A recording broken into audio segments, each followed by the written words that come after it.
మేము ఆజన్మాంత బ్రహ్మచారులం. మాకు 3 తోరములతో యజ్ఞోపవీతం ఉంటుంది. ఒకవేళ గృహస్థుడున్నాడాయన. రేపు ఫ్యూచర్‌లో పెళ్లి చేసుకోబోతున్నాడు. అతడికి 6 ఏస్తారు. ఇప్పుడు పెళ్లి చేసుకోబోతున్నాడు కాబట్టి 6. పెళ్లయిన తర్వాత 9.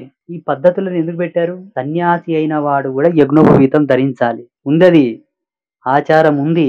కానీ మార్చారు. ఎందుకు మార్చారో మాకు తెలీదు.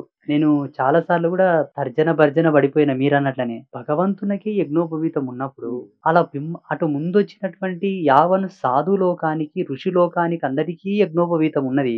మరి ఈ మధ్యలో ఎందుకు ఈ వల్ల అనుకున్నాను. కానీ వాళ్ళ దర్శనం, వాళ్ళ జ్ఞానం, వాళ్ళ యొక్క దార్శనికత, వాళ్ళ రిసర్చెస్ వాళ్ళకి సంబంధించినవవి.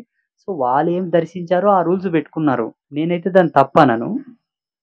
కాకపోతే నా అనుభవం ప్రకారంగా అమ్మ నాకిచ్చిన చిన్న జ్ఞానంతో, గింతే జ్ఞానంతో అయినా యజ్ఞోపవీతమే జన్మ ధర్మమునకు పరిపూర్ణత. ఇంక దానికి మినహా వేరొకటి లేదు. నాకంత తెలిసినంత వరకు.